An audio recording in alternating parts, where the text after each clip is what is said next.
in, so we're gonna stick to our time frame.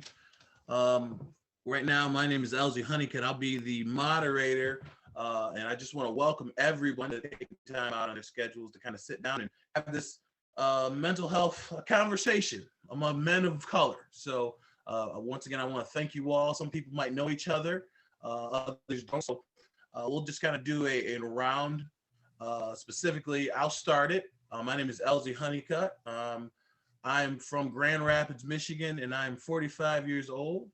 And my current occupation is I'm a career coach with Mercy Health Hospital. All right. And let's just kind of go in order. I'll just kind of call you guys off and just kind of recite those sorts of things, your name, date of birth, age, and occupation. Okay. Let's go with Bo Torres. Good morning, everybody. Buenas mornings. Adnoris Bo Torres, 41 years old, project supervisor at Strong Beginnings Healthy Starts, housed at the Grand Rapids African American Health Institute. Strong Fathers, Padres Fuertes project. Welcome, Bo. Welcome. Let's go with John. Morning, all. My name is John Vasquez. I am Director of Assessment and Professional Development at the Van Andel Research Institute. So I work with college students, basically doctoral students. I have a master's in college student mental health and public health, and then my PhD is in, it's in higher ed. It's not psychology, but I worked within psychology and sociology looking at how students, specifically students of color, feel and experience higher education. And so, yeah, I am 43. And so originally from San Antonio, Texas. And so my family, if you see me now, I'm paying attention, but I'm also watching my phone, making sure mom and everybody else and my abuelita and everybody's okay in Texas, because they don't know how to deal with the code like we do. That's understandable. Welcome, John. Patrick Coleman. Amen, amen. Good morning, brothers. And just to let you know, John, we're definitely praying for those in Texas, and that's in Mississippi and in Louisiana dealing with all that bad weather. But I'm Patrick Coleman. I'm a kind of like Elize. I'm a career coach at Grand Rapids Community College. I may be the oldest cat on here, and at 58, but I don't look 58, because we got young genes in my family. But I want to thank Elize for inviting me to come on, and it's good. When Elize was talking earlier, what came to mind is Psalms 133. And you may know it, but it's always good to recite it, how good and how pleasant it is for brothers to dwell together in unity. And when I see this screen, that kind of makes my heart feel good.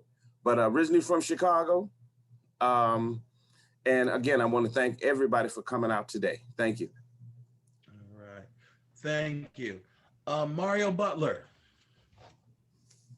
Mario Butler. I'm from West Michigan. I'm a Grand Rapids native here. Been here all my life, so I'm used to the snow. It doesn't matter if it's 5 feet tall or just one inch on the ground. I work for an organization called West Michigan Youth for Christ, and I am the program director for a program called City Life that works with inner city youth here in Grand Rapids and the Southeast Community Association. Brothers, George Jeffries. I am 45. I work for the Fair Housing Center of West Michigan. Do part of the investigations team, and also part of handling operations of our building. And what we do there is investigate housing discrimination complaints and assist people who feel like they have been violated based on any fair housing laws. All right. Welcome, George. Mr. Purchase, Lee, you're up next. Again, my name is Lee Purchase. I am a project superintendent with Wolverine Building Group. Just finishing up a project downtown at 10 Ionia. You guys might have seen it on the news this week, big hotel. I am a Grand Rapidian of 23 odd years now, I think it is. Migrated down here from Ferris back in 97 and have a family here in town as well.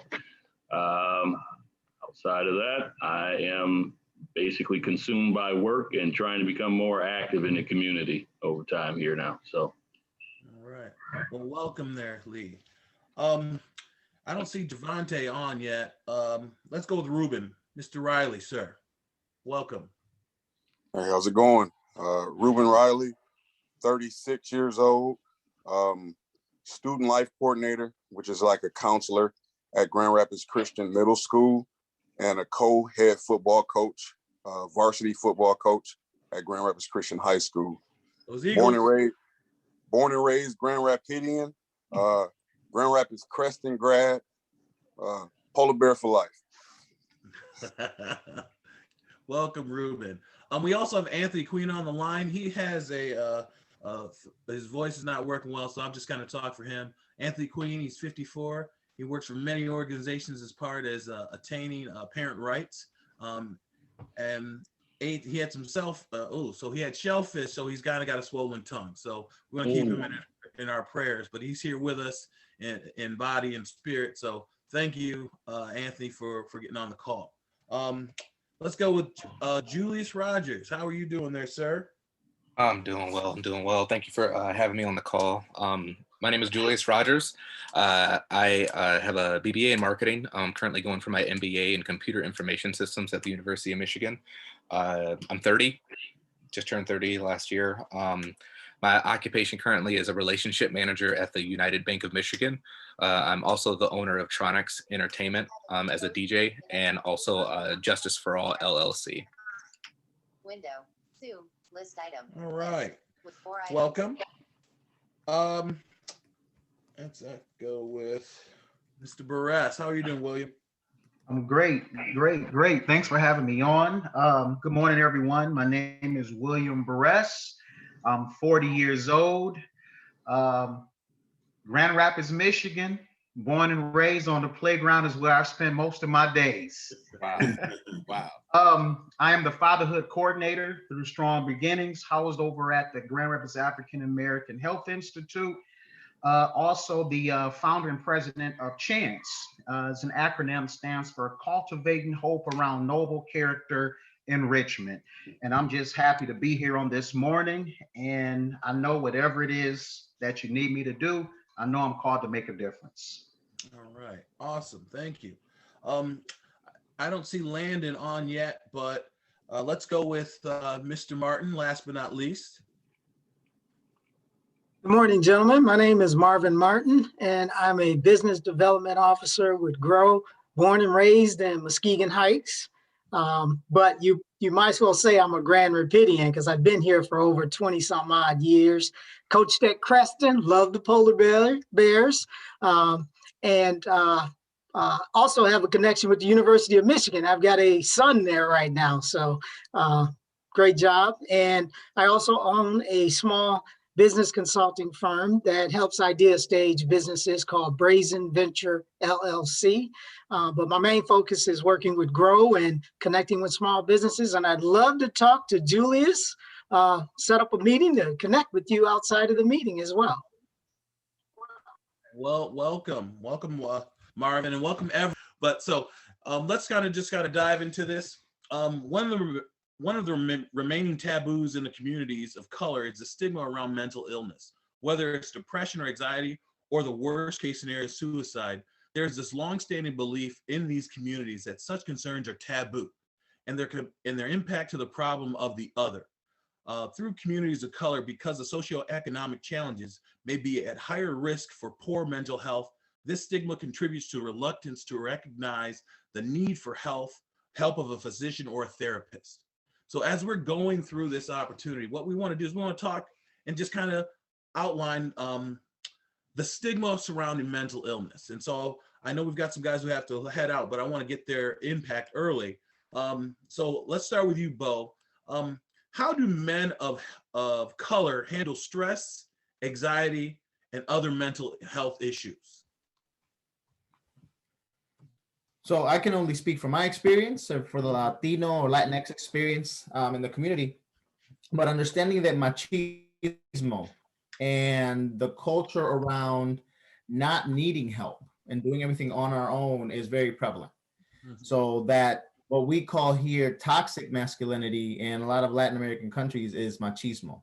Mm-hmm. So self-reliance and not relying on other people, holding in emotions is something that we really have to face. Myself, looking at, years of understanding that I needed to seek support outside of my circle. Sometimes, we're in circles that people give us a lot of input that supports our views, but having someone outside of that, going to counseling, going to therapy has made a world of change for me. And being able to have those conversations with other Latinx members of the community, other Latino men who have grown up in these cycles of machismo, trying to tear that down and make sure that we look outside of that is something that we've really been focused on here. I'm also a member of the Latino Network of Grand Rapids of West Michigan, and we've done several different connecting events when it comes to speaking about mental health. Our whole 2021 year will be based around mental health, physical health, and financial health. So we're really looking at that and really trying to dismantle what it is that machismo has done to many of the Latinx community members for us. Okay. Same question I want to follow up with John as well. How would you, in your experience, kind of talk about how men of color, in your experience, deal with mental health? Yeah, I can share from personal and kind of working with Latino males who wind up going to college, both in undergrad and grad school. Bo's absolutely right. Our culture, especially those of us who grew up with fathers, and then those of us who didn't. Like I was not raised. My father died of violence at a young age, and so I was raised by women most of my time. That machismo is something that is even permeated in growing up, right? And it manifests itself in the sense that, you're the man of the house. You're supposed to be able to take care of everything, protect everyone. And then from a personal standpoint, like I'll just tell you all right now, I'm gay. So that messed up my head growing up in terms of what did that mean for me being a Latino gay male, and what does that mean in terms of how I'm supposed to act in terms of relationships, and I could go on and on about that. But what I would really emphasize is that, these things happen into us in our lives and our personal lives, but then when you have students like myself who want to go to college, and so I always disclose, so I went to U of M, University of Michigan, for my undergrad, but I went to Michigan State for my PhD. So I went to both, right? I'm a trader. And so, when you go to college and you go to predominantly white institutions, that thinking follows you, right? And so not only are you trying to, quote, be the man and show that you're in control of your emotions, and I'm one of those that people would term as hot-blooded or hot-tempered. And so trying to control those emotions and trying to deal with all the stereotypes that people have, in college, we talk a lot about imposter syndrome. And it's not a medical condition per se, but it can lead to depression. Imposter syndrome is where people show up in places where they think they don't belong. So I went to college and thinking, not only I don't belong here because I don't, I'm not rich, I'm not white, I'm not privileged. I'm thinking, like, I'm gay, I'm Latino, I'm poor, my family's poor. How is that going to impact? How am I going to show up? How are people going to think about me? Do they think I belong? And so that caused a lot of issues with depression and stress and all of that. And it's hard, right? Because you don't have a community in those institutions of other Latinos, of other people of color to be able to talk about. And then when you do, it's very tight, right? And so that causes a lot of stress. And so working for myself, taking that experience and growing and I had to be convinced. I'm not going to lie. I'll just tell y'all right now, in college, I almost, I was thinking about suicide, and I got help, and it took me a lot of effort to get that help. And so a lot of the work that I do with particularly around students of color is destigmatizing mental health, and like it's okay to feel powerless, and it's okay to feel not in control, and it's okay to be angry about things, but there's healthy ways of managing that. And so just bringing awareness of that, what you're feeling is okay, and that how to find the resources is a big part of the work. And so, I am really excited and great to see the work that like Bo is doing with the Latino community and focusing on that, because that's a big challenge for us, because not all of us, there's a lot of us in my family. I'm the only one that speaks English fluently. I have a lot of family members who don't speak English or prefer to speak Spanish. And so the language piece also comes into how you even get access to resources. So. Mute button. Thank you. Unmute Thank my you, audio. John. Alt plus That's a up. lot. List item. And I List appreciate you with four sharing items. everything. Press search plus space to activate. Let's follow up with Mute Patrick. button. Mute my audio. Man, there's so much to unpack in that question, Elsie. I'll just speak from a personal perspective. I have compounding stressors, Mute. mental health stressors. Been diagnosed with PTSD since I got out of the military. Even while I was in, I, like John, after my mother passed 5 years ago, I had that same thought, John, that it wasn't worth living. I was not worth living. What's the purpose? But because of, one, the congregation that I had to leave behind, one, my son, my wife, my grandchildren, that was a punk way out.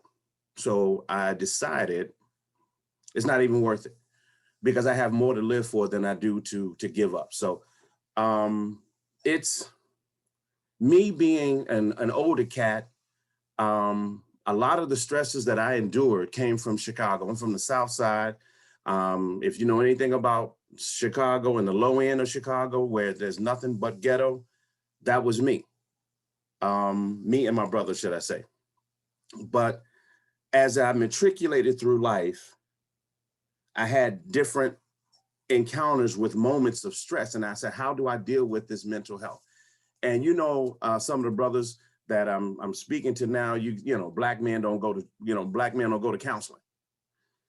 I'm going to squash that misnomer right now because I still see my mental health specialists at the VA. And if you're dealing with some things, and even though I have a strong support system, my wife, my mentor, I have those avenues to take. But what about those cats that don't have those avenues, but feel like they can pretty much conquer that on their own? And I'm gonna be honest with you, you can't. You have to have somebody to speak to. You have to have somebody to vent to in order to get some semblance in your life to put you back balanced. That's what I'm saying, LZ, that was an amazing question, but it's so much in that question to unpack. And I pray that we get an opportunity, LZ, to do it again, where we can go further and go in depth with a lot of what you're asking. But as far as the mental health capacity or the mental health issues that me personally, I face and the people that I counsel, what they face, my whole thing is this. And I pray that you all kind of extend that to other people that you come in contact, male, female, black, white, doesn't matter. Get you a strong support system that you can vent to, not express your issues or concerns, but that you can vent to, that it'll stay right there with them. Awesome, Patrick. Thank you. Let's go with Mario. I kind of want to hear a different spin from your experience, Mario.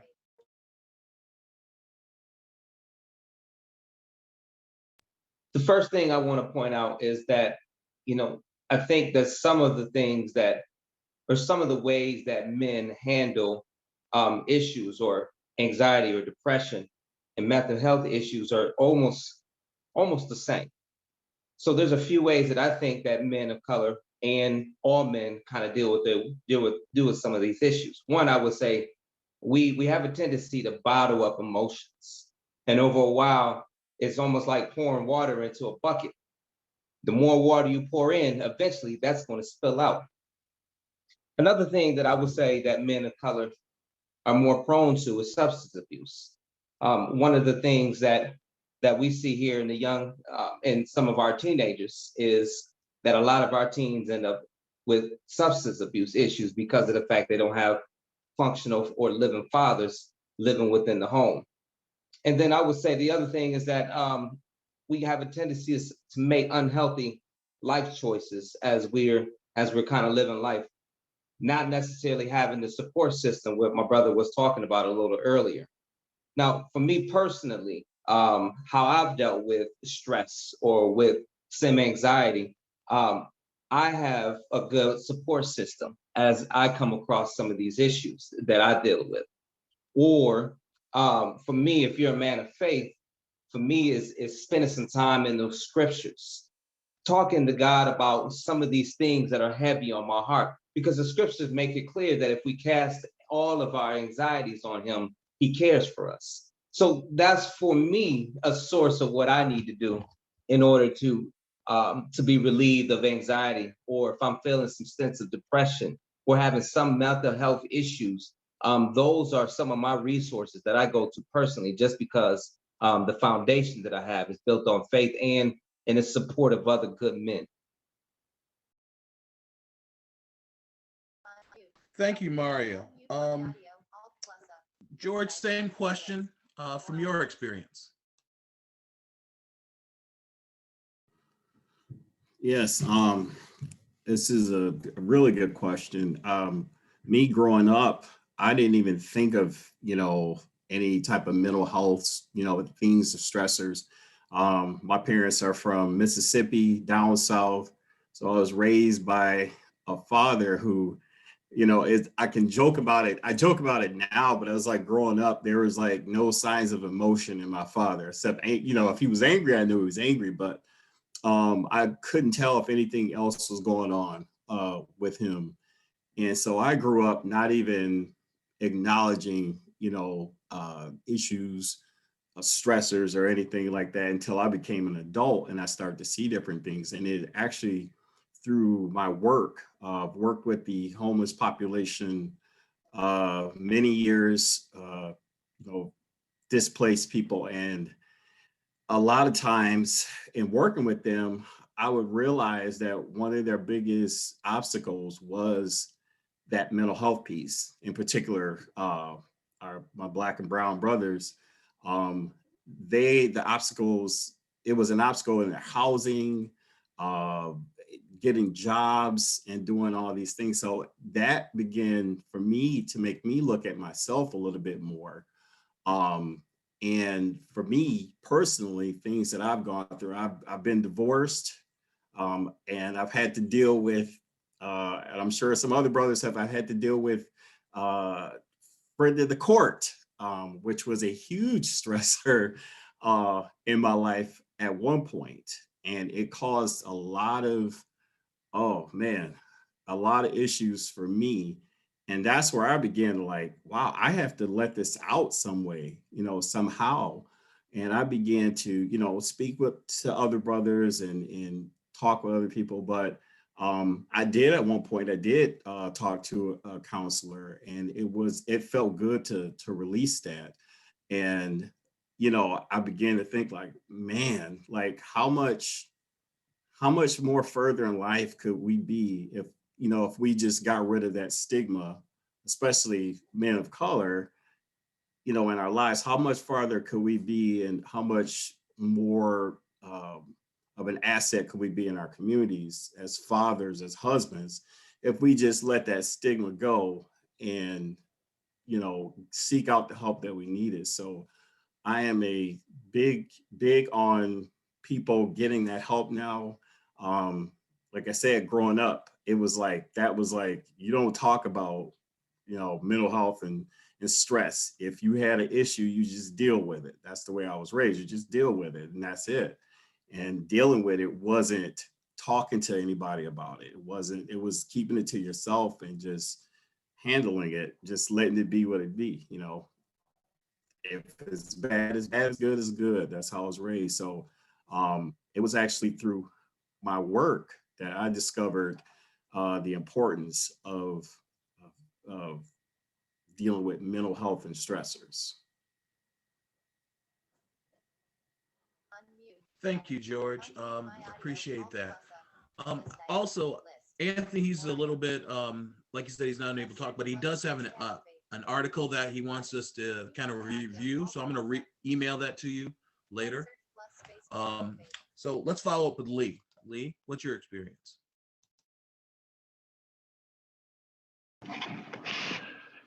I had a traditional background for, I think, a lot of inner city young Black men.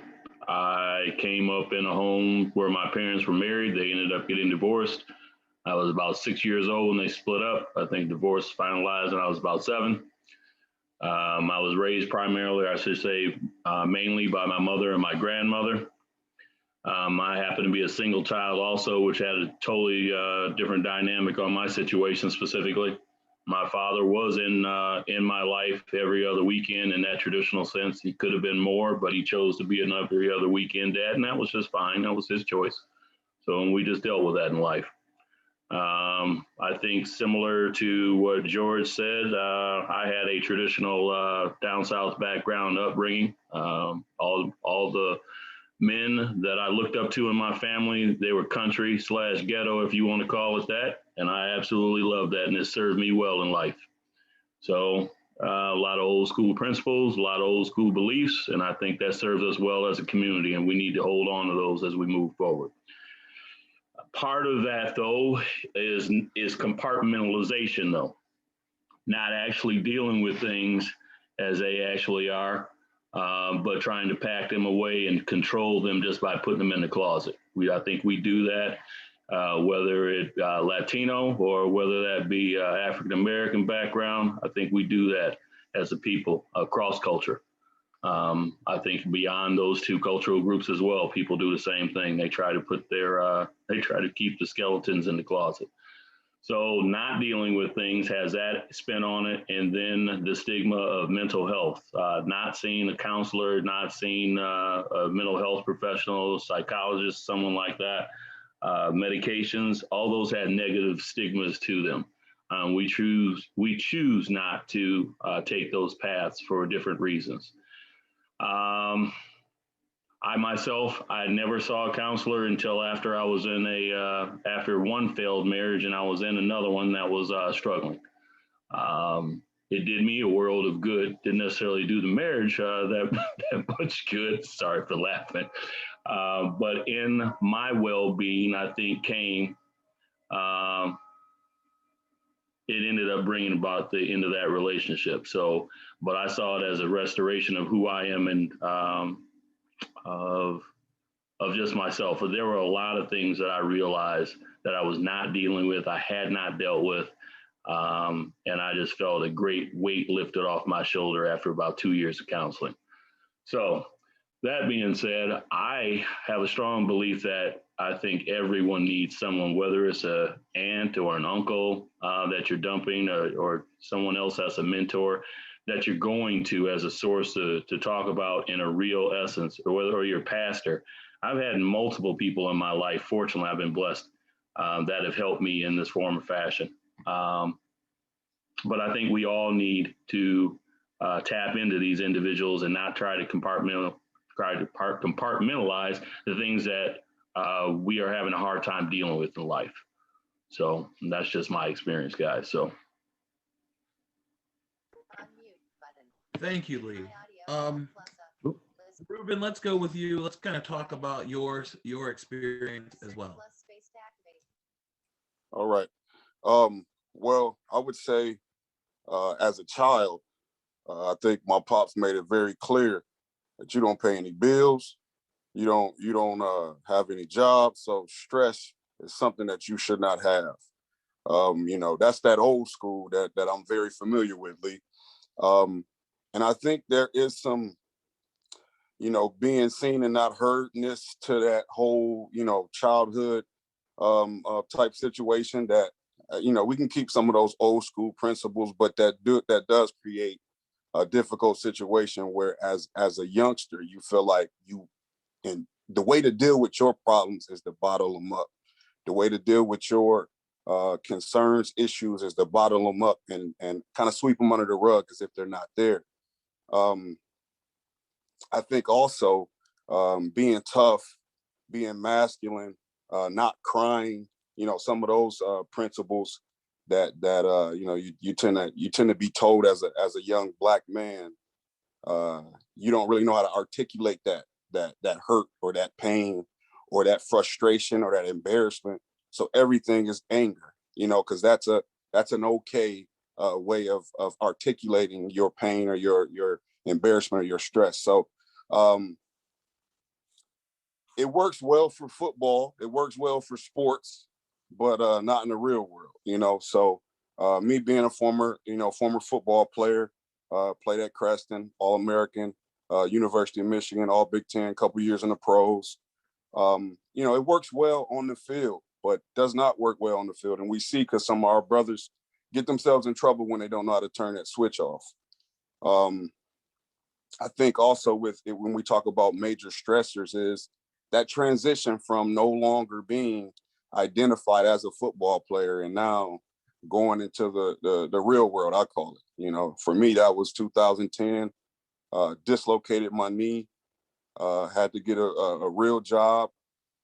Fiance was pregnant, you know, so I got a daughter on the way, and I'm working at juvenile detention, and I'm, you know, a week into my rehabilitation on a dislocated knee. So that was a low point for me, going from pro ball to making 16 bucks an hour and seeing that check come after 2 weeks and going, wow, I got to work hard, man. I got to work real hard to make this work.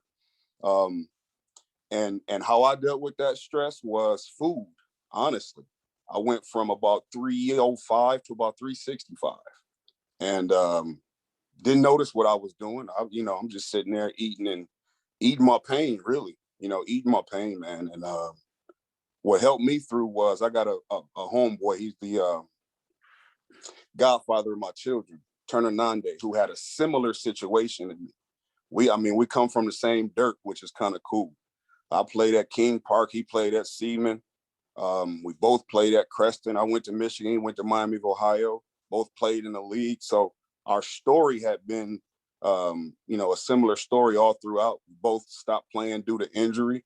And his fellowship, man, not just his fellowship alone, but I would say he was probably 80% of that. Having somebody else to be like, yeah, man, I know what you're talking about. I know what you're going through. This sucks. Crying, you know what I'm saying? Me and my boy crying in front of each other, man. We didn't think it was going to turn out like this. I thought I was going to play 10 years and make $20 million and be able to sit back and work because I want to, not because I got to. So yeah, that fellowship of my brother, definitely being faith-based and remembering some of the things that my grandma had taught me, keeping God first. And that's not keeping God first when you consider your identity being a football player. So remembering some of that, getting back in church a little bit. And then also that year because after I blew my knee out, I was mad at football, so I wasn't doing anything football related, wasn't watching it. And that wasn't working for me. And what I needed to do was get back involved with football some way, somehow. And I started coaching again. I started, really wrapping myself up in a new identity as a coach, but I just knew that that's what I needed personally in order to continue the path that I think God set before me. So yeah, that's some of my story. Thank you, Ruben. I know that takes a lot to kind of go through and explain that information. Julius, I know you've been waiting patiently, so let's get your story. Yeah, no, I appreciate all these experiences and stories and everything. It's like I always try to have like a excessive like student mentality. So like taking in all of this information and experiences is something that will ultimately help me and guide me along like my path and my journey. But I guess like to answer the question is like I think there's from my experience, I have seen a lot of internalization of just like kind of taking like whatever is happening in any given moment or whatever experience is happening and just like going inward and then just shutting down and then letting just kind of festering in what is happening and not really having like an outlet to really fully explain or express like the emotions behind those things. Because my wife is actually a master's level social worker, so I work in my mind works very heavily in the space of logic and like analytics. So it's like that's just how my brain works. It's like if there's a problem, I'm going to find a solution and then it's completed. But she's more of like, okay, well, let's dig into the reasoning behind why you're making this decision or the feeling behind this. And I think that is one of the core characteristics that kind of gives our relationship extreme strength, because like I have her as that support system to like, you know, really, I mean, I don't use her as a counselor per se, but it's still a good a space for me to be able to uh, consciously and coherently like walk through a situation and understand the underlying reasoning behind either what I'm doing, why I'm doing it, and what the ultimate outcomes are. But like handling that, like I think it was 2016 is I started to go see a counselor. And this was around, I'm originally from Flint. I didn't actually say that in the beginning, but I'm originally from Flint, Michigan. I had moved out here in yay, Flintstone house. We moved out here in 2016, and back in like 2012, 2013, my grandparents' house, my grandma and grandpa's house, they stayed off of Harry and Orrin, off of MLK over in Flint. And what had happened was there was like a strip of houses in like this neighborhood, and most stuff on the north end of Flint isn't like that great. Like it's just like a lot of the property value is just like diminished in like to a ridiculous degree, and there's just not. I'm not getting into that as a rabbit hole, but it's not that great. But what had happened was my grandmother was actually staying with my aunt, and my mom was taking care of my grandfather because he was like 70 some odd years old at the time. So she was caring for him. So the house, they would go to the house periodically, but they weren't always there to just watch the house. So what had happened was they had left for an appointment, and then they didn't leave. They didn't come back for like a day or so because they were staying at my mom's apartment. And then when they came back, they pulled up to the curb in front of the house, and there were people actively like looting the house. So and obviously natural reaction is to call the cops and like get them there. But what happened? But there was this whole thing going on with the city of Flint, with not only like at that point in time, that was pre-water crisis, but with the police department. But they called the police department, and the police didn't show up for 3 hours. So they had to sit there and watch people loot. Like he had to sit there and watch people loot his house for 3 hours until the police actually showed up. And then they boarded up the house, and then they left because they knew that the house was at least boarded up. Came back the next day, and they had burned the house down.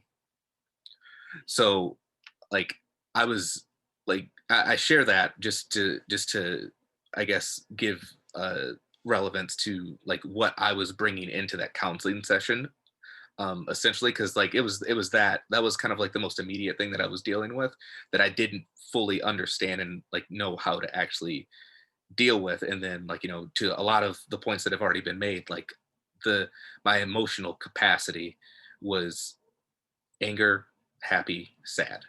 So I didn't have a comprehension of any other emotions outside of that. So it was very difficult for me to really, it was coming out in multiple different ways. Like there was like, I think it was like a few months before, like, my wife and I were about to get married. It was like, you know, we get into like some argument over something very small, but it's like, I like fly like from like 0 to like 1,000,000. And she's like, that's not you. And I'm like, I don't know where that's coming from, but I still haven't unpacked all of this other stuff that had just recently happened. So it's like, it all like interconnects in some type of way. But all that to say,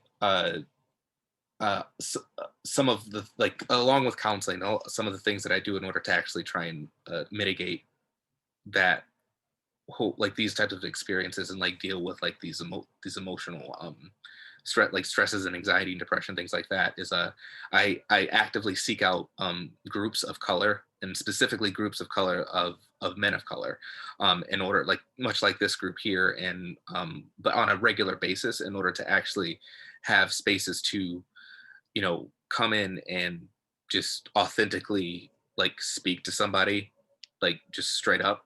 Like I don't have to like put on a mask. I don't have to put on a facade. I don't have to put on like, I don't have to like, I don't have to perform. I don't have to go in there and like put on this like show. It's like I can literally just show up, be myself, and just come in and say what I gotta say, listen to some different experiences, and that's a good way, for me at least, to combat some of that. And then also, one thing that my counselor was able to actually assist me in unwrapping was the application of a concept called radical acceptance.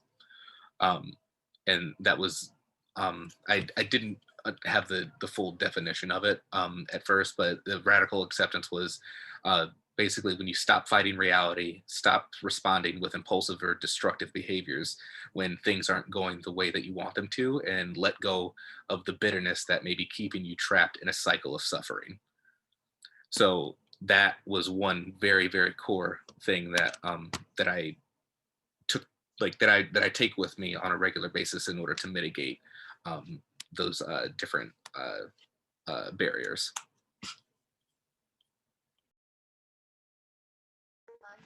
Thank you, Julius. I appreciate that.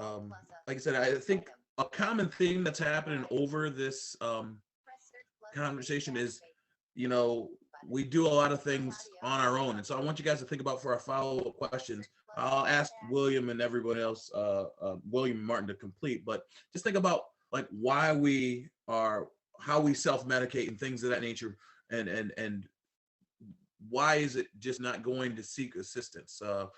William, tell your story. Well, historically, when you look at the culture of the role of masculinity, oftentimes men are taught to show no emotion, you know, to always be strong. If you cry, you show emotion.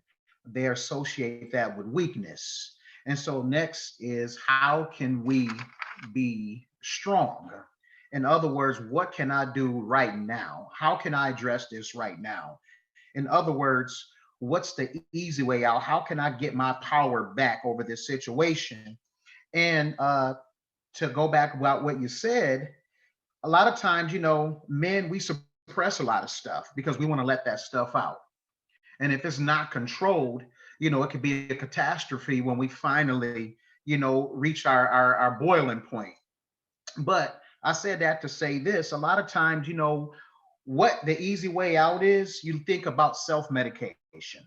You think about drinking. You think about substance abuse. You think about, in addition to that, you know, statistically, you know, sex is considered a high stress reliever. And so you go for what you can do, what you have access to. But when you compile and you combine all of that stuff, it can lead to a lot of detriment. Because when you have sex and you have unwanted pregnancies, now we're jumping into another lane. And then you find cycles repeating itself. And I've seen a lot of that, you know, working in fatherhood over these past 5 years, and just being a father and living life, you know, myself. When I think about, you know, generational patterns, I think about how it affected me. My I believe it was like George. You know, my grandparents, you know, on both sides of the family, they migrated from Mississippi, and my grandfather showed no emotion. He loved you to death. He showed no emotion. He raised my dad that same way. Love you to death. No showing, didn't show emotion. But I didn't grow up. I was raised by my mom. And so there was some confusion there because my mom was nurturing. My mom showed you know, public display of affection. She would hug me, tell me, you know, she loved me. You know, I only can remember one time in my entire life my dad telling me he loved me. We had a great relationship before he passed, but I only can remember one time in my life. And I couldn't understand or fathom that until I did my research. My grandfather never told him anything. You know, my dad, he worked really hard, and I believe that it can work against you or it can work, for you. Well, he ended up being, an all-around athlete. He was a valedictorian. He played basketball at U of M, and there's nothing that he could do so great to just hear those words from my grandfather. Son, I love you. Son, I'm proud of you. And so that's all he knew. And so he began to pass that on to me. And I wasn't used to that because I'm in my mom's house and she's hugging me, telling me she loved me, she's proud of me. And I found myself lashing out, trying to get attention, trying to get approval, trying to be accepted, or trying to get those words of affirmation and gratification, from my father. As you grow up, your father is like higher than God. When you get into trouble, the first thing you say is, dang, what is my dad gonna say? What my dad gonna think about all of this stuff? And so I found myself getting into a lot of trouble. I found myself getting into a lot of situations that I couldn't get myself out of. I had ran out of options. I had no longer strength or control over the situation. And I believe that's what led me to my Damascus moment. When God had to humble me and strip me from everything that I thought made me who I was, until I surrendered onto God. And with me surrendering to him, he surrounded me with a support system. He surrounded me with people that I could, vent to, people that I can cry with, people that I could, show vulnerability, in front of. And eventually, I did seek counseling. I did seek, a therapist, which helped me manage my emotions. And it allowed me to see where a lot of this stuff came from. And one thing that I'm taking from this, now that I have this opportunity, I can break this cycle. I can change and rewrite generational patterns because I'm married. I got my son, my daughter, we're all together. I can't even count the times a day that I tell my kids I love them. I can't count the times a day that I hug them and kiss them. As a matter of fact, I don't want to, my wife say, sometimes you overdo it. Well, I'd rather overdo it than neglect or not do it enough. And so I think it's very imperative that we seek help. And when we address the next questions, I want to allude to that as well. Okay. Thank you, William. Last but not least, Marvin, and I understand that we're kind of running toward that hour's time frame.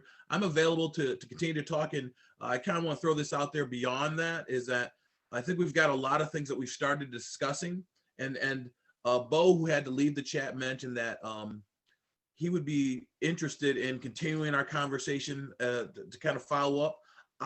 My side agenda was to continue a group of like-minded individuals to kind of start breaking the chain. So just to kind of name that now, and we can kind of talk about it when we wrap up, but just so you can put that on your plate. Marvin, last but not least, I'll have you kind of give your story, and then we'll kind of go through our follow-up session.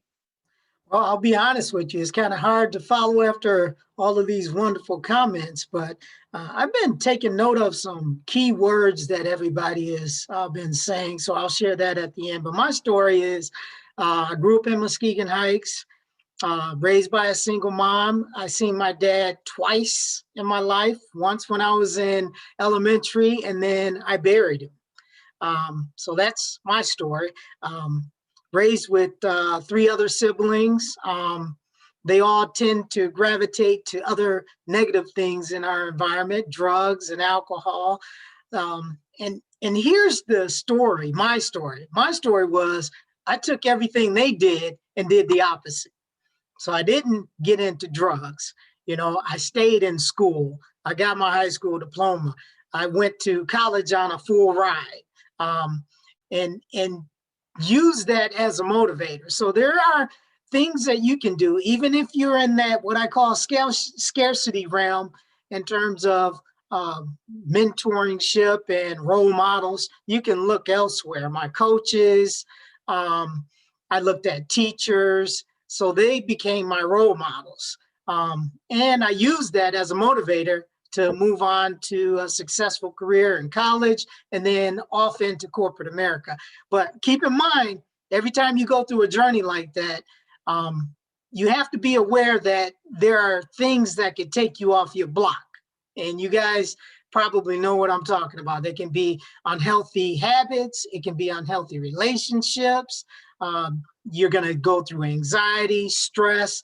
These are things that our young people, including a lot of us, have already went through. And we've managed to navigate through that, through connecting with mentors and understanding where we are. If you don't understand where you are right now, you can't move forward with your life. One of the major things that all of you have talked about is your faith, you know, and how that has moved you to where you are today. And a lot of young people in particular may not necessarily believe in certain things and have that core concept of faith. Now, faith doesn't necessarily mean you have faith in God, but you need to understand how that articulates with faith in yourself and how you're navigating in this world. Because ultimately, that is a godly thing, having that faith and how you navigate. So my story is a little different. I went through different trials and tribulations in my career. I went through 4 major surgeries for cancer. I'm a cancer survivor, and I understand that. But every single time that I fell down, my faith brought me back up. I had to have some kind of faith, because if I didn't have faith in myself or believe in something higher than me, I was done. I was done. Okay. So I'll be honest with you. That's how I navigate. And the other thing that I tend to use in my career is to serve others. Servicing others has been almost my way of coping with life and coping with a lot of my stressors through my work and what I do and how I serve other people, how I connect with small businesses. Prior to working with Grow, I worked at the Urban League. And we serve. We try to help people and meet them where they are, okay? Provide dignity, respect, and the right environment. And a lot of systems we have out there, let's call it what it is, a lot of those systems don't have that component. So a lot of our young people are out there floundering, trying to find some way to connect. They have nowhere to go. This group that we're talking about right now and what we're doing could be a catalyst for maybe that new idea of grouping where people can go and get help, young males. Because who are they talking to? Oh, I mean, seriously, we need to understand that. Now, I know how I was brought up and what got me to where I'm at in my career, but there's a lot of things that we can do collectively to share that information with people. And I think, Elize, what you're doing and putting together this group could be a catalyst for another avenue for young males to gravitate to get some help, just somebody to talk to, because we can't understand any of what they're going through unless we kind of put ourselves in their situation to really understand them. So I'm a firm component of, you know, I can't help you unless I understand and really can show empathy and respect about your situation in order for me to help you. I've got to understand where you're at and what you've been through. And a lot of people that are giving advice, sometimes they can't resonate with that. They haven't been there. They don't know the story. So that's pretty much my story. I'm open to continuing this conversation and further this to something different, because right now we got a lot of young people out there. They don't know where to go, man. They're floundering. They're out there. They're connecting. They're getting in and they're disconnecting with systems and places, and they have nothing. They have nothing. Thank you, Marvin, and everyone. Just to kind of touch base, because I know we scheduled this for an hour and we've already hit that time frame. But when I initially put this group together, this is part of our transformational leadership program through the Urban Core Collective, and it's a group that we're future leaders or current leaders and just trying to connect. And I see a theme that kind of resonated throughout this chat that we had today. Like a lot of individuals out there are doing their own self-medication. They're trying to figure out what to do. And then we also recognize that there's a need for breaking the cycle. Depending on where you came from, there's a lot of things that individuals recognize the emptiness of not being complete and don't know how to get there. That becomes something that is constantly shared throughout everyone's story. And then even a different phrase I hadn't heard, but like radical acceptance that Julius kind of brought in. And then it's unintentional, but it kind of happened that the individuals in this group that I have a tendency to self-serve. All right. And so these are individuals who are, I think I'm frozen. Hello? Oh, sorry, I froze there. But one of the things that this group is unique is that everyone in the group has a need to serve others, and they look out for individuals who might need assistance. And so as we're going through it, I just we're kind of in that wrap up stage, but I kind of want to leave it to the floor. And guys, this is the question: how do we break the cycle and the stigma for men of color? And I'm going to leave it to the group. Everyone can kind of go through. We have some time to do this, but I just want to make sure that everyone gets a chance to speak on this. I'll start with. I'll go real quick. I think breaking the cycle for me means giving my son, a voice, giving him the ability to say, "Dad, I'm frustrated," or I'm stressed. That hurt my feelings, those types of things, man. And then, like you said, loving him, loving up on him, hugging him, kiss. I used to make fun of him when he tried to kiss me, but I got to let him kiss me, right? That's my baby boy, right? I didn't get that. So that was weird for me, for my son to be reaching out and kissing me, so getting over that, right? Understanding that not everything, even though, we're all successful, not everything old school was the right way, right? We can tweak some of that old school. And I think that's breaking some of the cycle. That happened as well. Thank you, Ruben. Thank you. Yeah, I'll go, since Ruben took my spot. I'll go. I'll give it in three words: prayer, transparency, and intentionality. All right. Very succinct, Patrick. Thank you. John.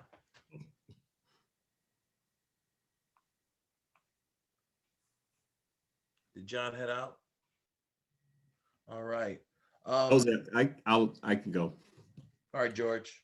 I'm just gonna kind of piggyback off of Ruben.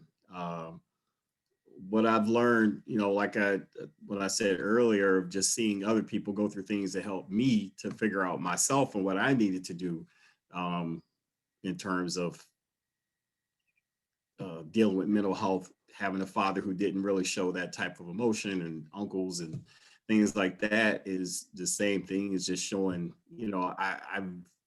it's made me a better father to be able to say, I didn't get this, so I can pass this on to my kids and show them that they do need to, show their emotions, that, I don't want you running out in the streets trying to figure things out. I want you to come to me, And so we have to make sure that we're very intentional, making them feel comfortable with doing that. So I just 100% back what Ruben said. And even my friends, my homeboys, Lee is one of my good friends.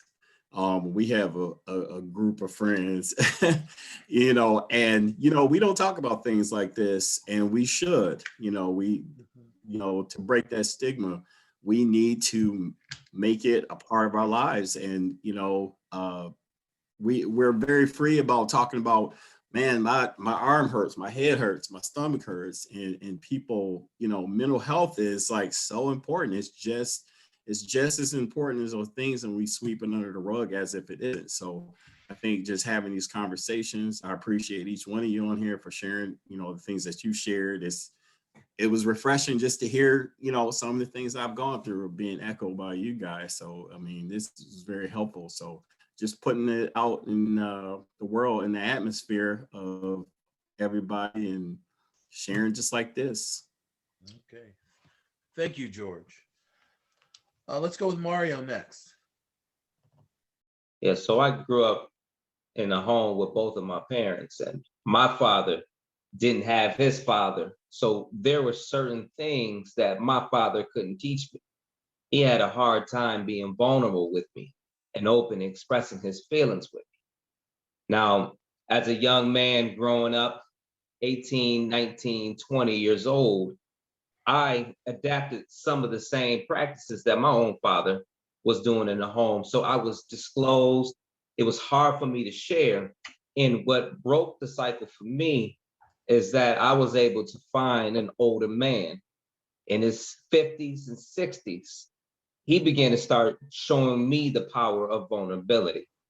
And him being vulnerable at that age as a younger man was something that was transformative, because I learned how to openly express how I was feeling, how to communicate my anger through watching him and how he communicated with his wife and others. So I would say it is important for each one to reach one. So if you're an older man and me with younger people, I think it's important to be willing to step into that space and be vulnerable with other individuals, because that is the beginning of helping others break the cycle and helping them see that it's okay, and that is actually strength by being vulnerable.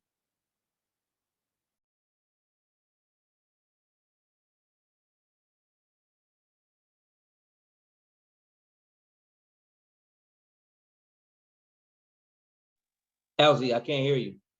Can't hear me?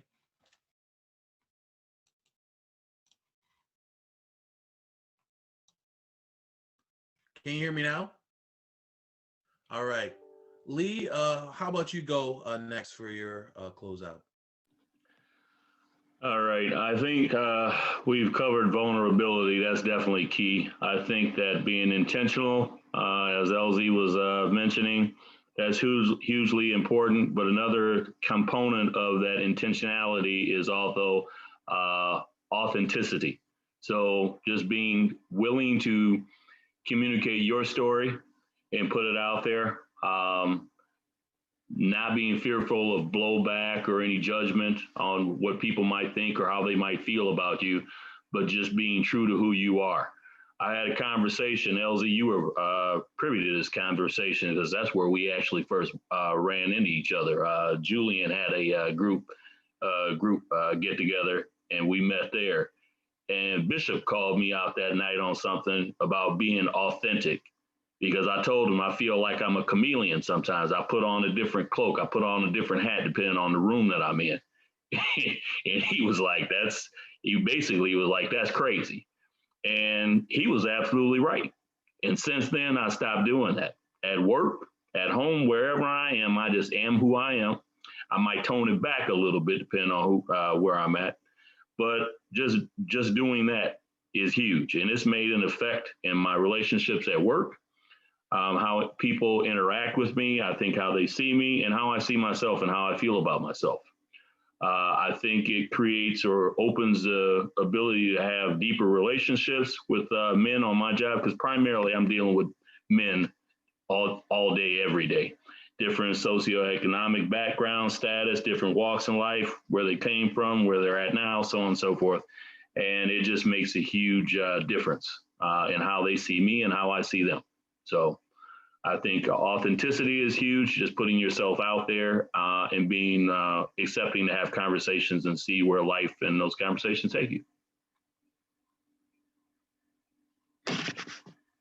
Thank you, Lee. Thank you. And just to follow up on his being authentic self is is specific where in our community, it's also one of those things where we have two personalities sometimes when it comes to the work you, the personal life you, you with your friends also creates a false sense of self-being when you have to be multiple things all the time.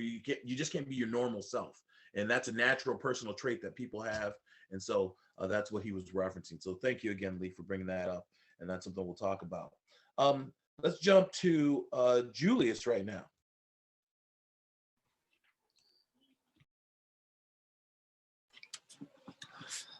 Yeah, no, I mean, honestly, like to specifically echo Lee and Mario is like vulnerability is like, I mean, I don't know if anybody follows, there's a speaker, she has a doctorate in social work. Her name is Brene Brown, but she does like specific, like focused studies and research on vulnerability.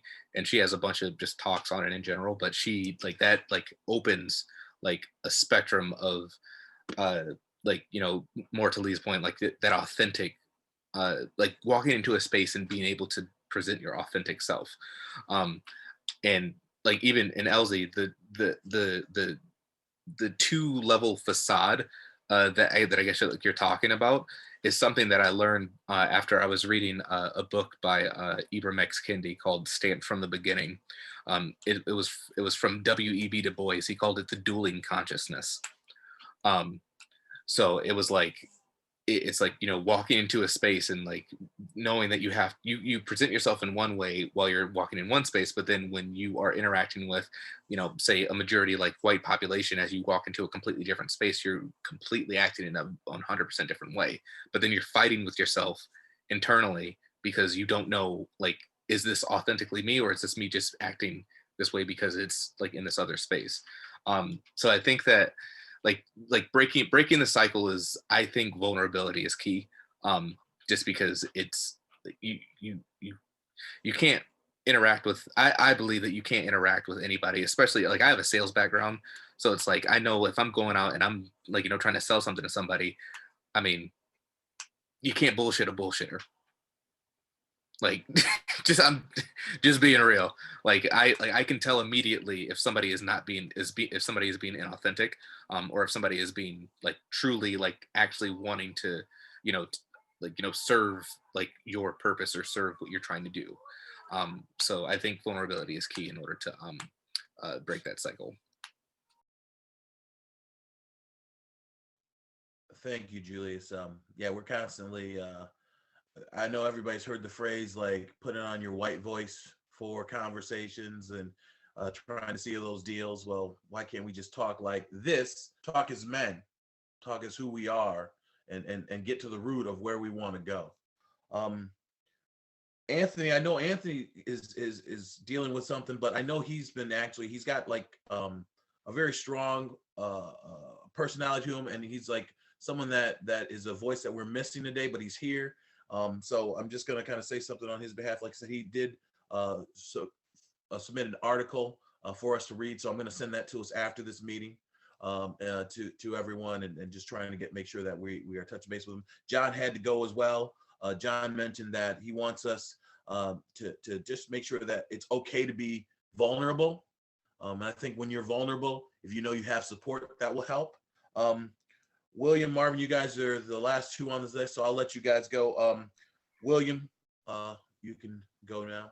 I think the best way to break the cycle is the same way the cycle got started. You know, how things are passed from generation to generation and influence to influence. Like Mario mentioned earlier, you know, each one reach one, each one teach one.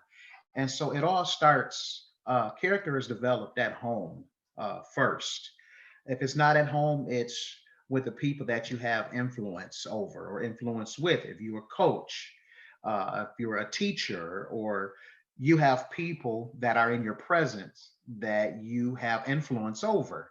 The main thing is the level of trust. When someone trusts you enough to be vulnerable to you, you have to meet them right where they're at. You meet them right where they're at. by not, dismissing, their feelings, even if you disagree or you think it's another way. That's why it's their feelings. So sometimes our job is just to listen and be that outlet. I'd rather for you to be that outlet, to me than be that outlet to substance or be that outlet to something that's not good for you. And once you build that trust and you meet people right where they're at and you have influence, you will develop a new cycle. And let's just say every last one of us on here, we rewrite history and we reform that cycle to our children and our children's children. What will happen is they will go out into the community, they will go out into their centers of influence and people that they're connected with, and they have a different upbringing. Just like all of us talked about how we were taught a certain way about masculinity. Well, we can rewrite history, we can rewrite the narrative. And so when the people that we have influence over, whether it's our players from a team, whether it's our students, whether it's our children, they can say, hey, I had a coach, or hey, I had a teacher, or hey, I had a dad or a grandfather, hey, I had an uncle. And it's all right to do this. I remember something personal. I had a lot of trouble in high school, in and out of trouble, dealing with depression, dropping out, going back in, and messed up a lot of opportunities. And I got myself together my senior year, and I was so happy that a college would accept me. And so I'm running.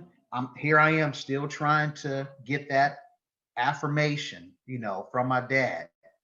And I ran up to him. I said, look, Dad, I got it. I made it. And this is like a real proud moment for me. And he crushed me.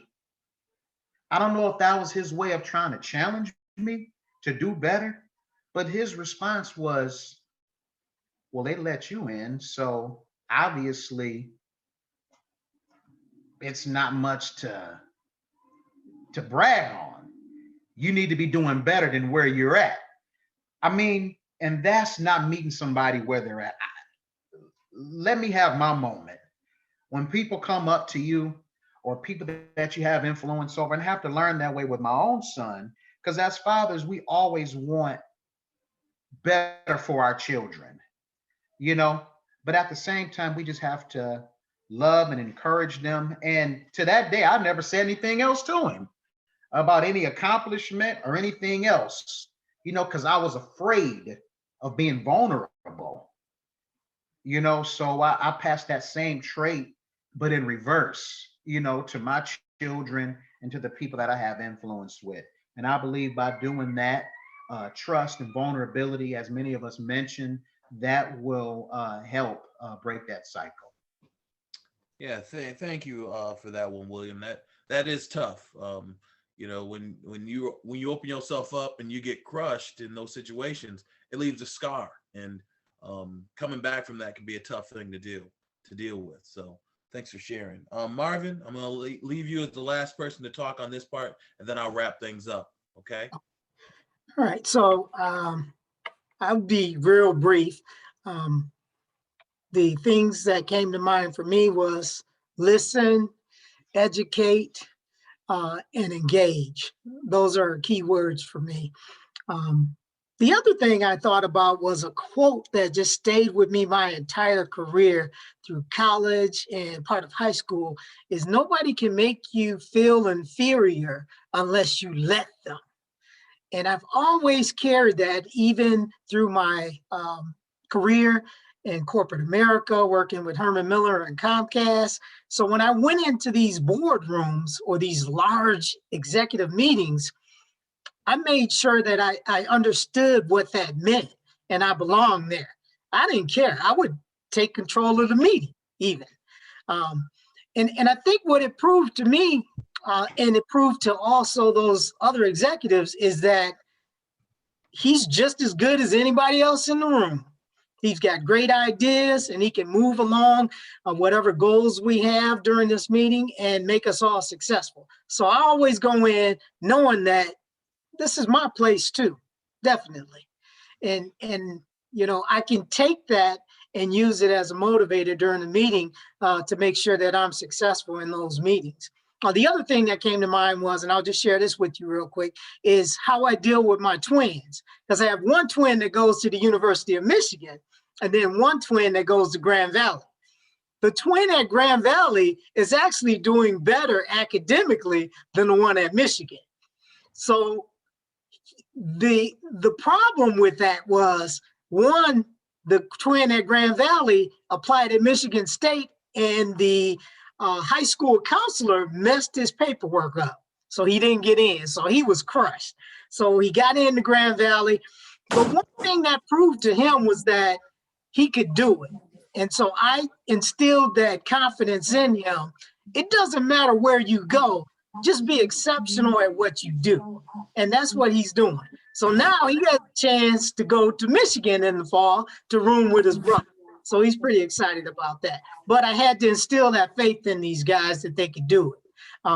So I'll just share that with you. As long as we can continuously engage young professionals and create environments like this, we're going to be able to move that narrative differently. Because right now, I think we're doing a poor job of it, in my opinion, because there are a lot of young people out there struggling, a lot of young businesses that are struggling too. So. You need an hour when you get there.